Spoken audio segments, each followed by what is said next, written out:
Are you gaslighting yourself? तो gaslighting क्या होता है?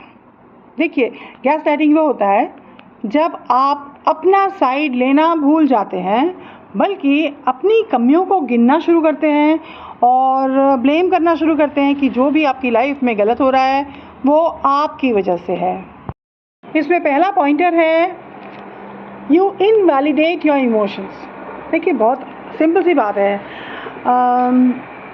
जैसे हम जब आपको लगे कि क्या मैं खुद को गैस लाइट कर रही हूँ या कर रहा हूँ, तो उसमें सबसे ज़्यादा इजी पॉइंटर ये है कि आपको ये लगता है कि आपकी जो इमोशंस हैं किसी के लिए भी या कोई भी सामान से रिलेटेड, किसी इंसान से रिलेटेड, वो शायद ठीक नहीं है। जैसे सिंपल एग्जांपल, आप किसी को लाइक करते हो, ओके, और फिर आप खुद को ही बोलते हो नहीं, ये मेरे लिए सही नहीं है। क्यों सही नहीं है? क्या ऐसा है कि आपके साथ जो आपके पार्टनर हैं वो बहुत जस्टिफाइड है आपके लिए? हो सकता है वो आपके लिए लाइफ में अच्छे नहीं हैं, या हो सकता है आपकी सिचुएशन अच्छी नहीं है, कुछ भी हो सकता है। तो अगर आपकी सोच आपको कुछ भी इमोशंस जो आपके आ रहे हैं मन के अंदर, उसको आप खुद को ही गलत साबित करने लग जाते हैं, वो सही नहीं है। आपको एटलीस्ट अपने इमोशंस को एक बार क्लैरिफाई करना होगा, खुद से सच बोलना होगा। Second pointer is, you always find a way to blame yourself. आप ना, चाहे कुछ भी हो जाए, आप अपने आप को ब्लेम करना शुरू कर देते हैं, या फिर आप शायद मौका ढूंढ रहे होते हैं खुद को ब्लेम करने का। देखिए, दुनिया में ना हम लोग के पास ऐसे बहुत सारे लोग हैं जो ये कहते हैं कि तुम्हारी वजह से सब हुआ, तुम बहुत गलत सोचती हो, या तुमको लगता है तुम हमेशा सही सोचती हो या सोचते हो। तो people, you have around so many people to जज यू, और वो ऐसे जज करते हैं ना जैसे सबसे सही और सबसे करेक्ट जजमेंटल उनका होता है। ऐसे लोग बहुत मिल जाएंगे। तो कभी कभी ना अपना साइड लीजिए। आपको तो जज करने वाले कितने हैं, अपना साथ कौन देगा आपका? आप देंगे ना, तो खुद का साथ दीजिए और ये सोचना बंद करिए कि मेरी वजह से कोई सिचुएशन आउट ऑफ हैंडल हुआ है। हो सकता है किसी ने मैनिपुलेट किया हो सकता है आपकी वजह से हुआ हो, लेकिन आप क्यों अपना साथ नहीं देंगे? ठीक है ना, अपना साथ तो दीजिए एक बार। तो हमेशा खुद को ब्लेम करना बंद कर दीजिए। The third pointer is, you suppress your thoughts and emotions. पहली बात तो, हम जिस दुनिया में रहते हैं वहाँ पे फीमेल्स की थॉट्स वैसे भी वैलिडेट नहीं करते हैं, बट क्योंकि मेरा प्लेटफॉर्म सिर्फ फीमेल्स या पर्टिकुलरली मेल्स के लिए नहीं है, एज ए जनरल मैं बोल रही हूँ, तो ऐसी बहुत बार ऐसा होता है कि घर में भी कई बार जो कमज़ोर मेंबर है फैमिली का, मेल्स भी हो सकते हैं, उनकी बात को उतना वैलिडेट नहीं किया जाता है, उनकी बात को उतना नहीं सुना जाता है।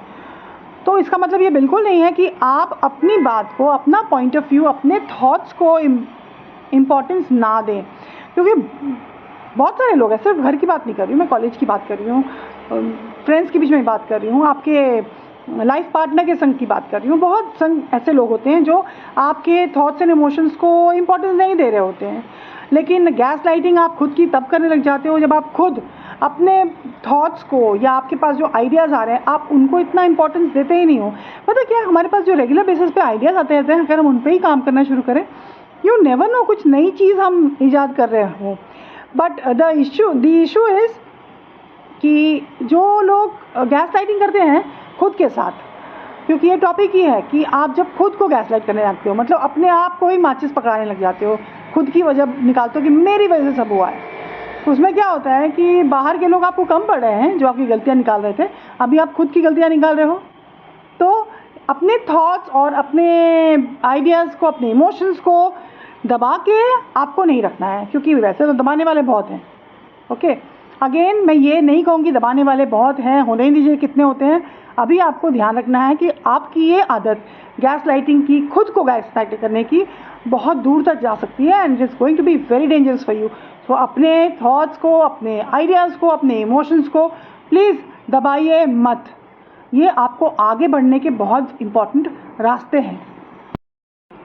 The fourth point is you don't trust your judgment and doubt your memories. This is actually a painful point. चलिए इसको मैं आपके एक छोटी सी कहानी से बताती हूँ. एक लेडी थी, उनकी शादी हुई थी, उनके एक छोटा सा बेबी हुआ था और हस्बैंड वाइफ ठीक से रहते थे, अच्छा था हस्बैंड. और यूजुअली उनका प्लान होता था कि वो फ्रेंड्स के संग बाहर जाएंगे, घूमेंगे. और वाइफ ने एक चीज़ ध्यान दिया कि जब भी वो बाहर जाते हैं तो हस्बैंड हमेशा वाइफ को, जो मूवीज़ जब जाते थे तो वाइफ को वो जो सीट में लास्ट वाला सीट होता था ना, पूरा इतने दोस्त जाते थे कि पूरी सीट भरती थी. और जो फ्रेंड्स होते थे वो अपनी अपनी वाइफ के संग बैठते थे. लेकिन वो जो लेडी थी जिनकी कहानी मैं बता रही हूँ, उनके हस्बैंड क्या करते थे, वो अपने फ्रेंड्स के संग बैठते थे और वो अपनी वाइफ को बच्चे के साथ पीछे एकदम बिठा देते थे. वो बैठती थी. और यही टॉपिक जो हमारा लास्ट पॉइंट है उससे रिलेटेड है. कई बार हम जिसको बहुत प्यार करते हैं ना, उसको हम बेनिफिट ऑफ डाउट देते रहते हैं. हम सोचते रहते हैं घर में भी आके, मतलब वो ऑब्वियसली ऐसा सिचुएशन जब फेस करती होंगी बुरा लगता होगा कि मेरे हस्बैंड मुझे सेकेंडरी में रखे हैं, प्रायोरिटी में उनके सारे फ्रेंड्स हैं. फ्रेंड्स जब उनकी वाइफ के संग, बच्चों के संग बैठे हैं तो मेरा छोटा सा बच्चा, हम लोग इतने ओवरलुक्ड क्यों हैं, हम क्यों नहीं साथ में बैठ सकते. देखिए बहुत सिंपल सी बात है, कोई भी वाइफ अगर अपने हस्बैंड संग मूवी देखने जा रही है तो एक बार तो मन करता है ना, मेरे अपने हस्बैंड के पास बैठी थी और मैं अपने हस्बैंड का हाथ पकड़ के मूवी देख रही थी. So what's wrong, that's wonderful. So लेकिन उनके संग ऐसा कुछ भी नहीं हुआ, कभी भी नहीं हुआ. ये कहानी मैं अभी यहाँ पे ख़त्म करती हूँ, फिर कभी इसका कंटिन्यूशन बताऊँगी. हाँ, ये ज़रूर था, ये जो लास्ट पॉइंट है ना, वो उनकी लाइफ में एक इम्पॉर्टेंट रोल प्ले कर रहा था. वो कॉन्स्टेंटली इस मेमोरी को हमेशा जजमेंट होके ये बोलती थी कि मेरे हस्बैंड अपने दोस्तों को बहुत लाइक करते हैं, इसलिए वो मूवीज़ में मुझे एकदम लास्ट में बिठाते हैं और अपने फ्रेंड्स के संग वो बैठते हैं. तो बस सही है, ये सही नहीं है. कब तक, क्यों? अगर इतने इम्पोर्टेंट हैं तो फिर जाओ उनके संग रहो. फिर घर में जो वाइफ है किस लिए है, खाना बनाने के लिए और बच्चा पालने के लिए है. Seriously? Okay, very good very good. नहीं, ऐसा नहीं है.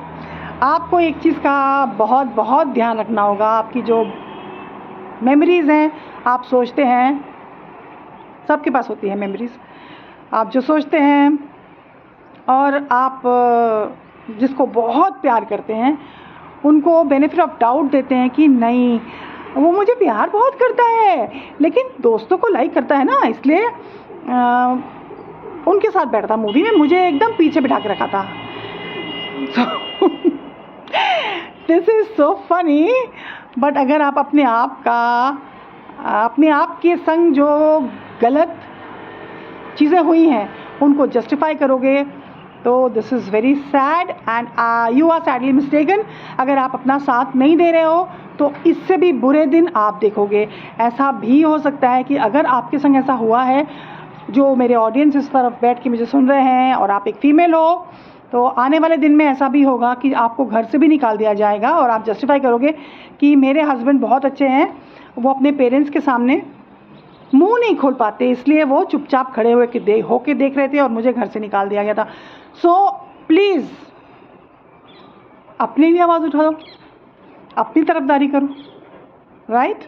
इसलिए अपना साथ दीजिए. तो ये पार्ट 1 है. पार्ट 2 मैं आपको अभी बहुत जल्दी लाने वाली हूँ. देखिएगा, लाइक करिएगा, सब्सक्राइब करिएगा और सेल्फ गैस लाइटिंग इंस्टेंटली बंद करिए. Bye bye and God bless.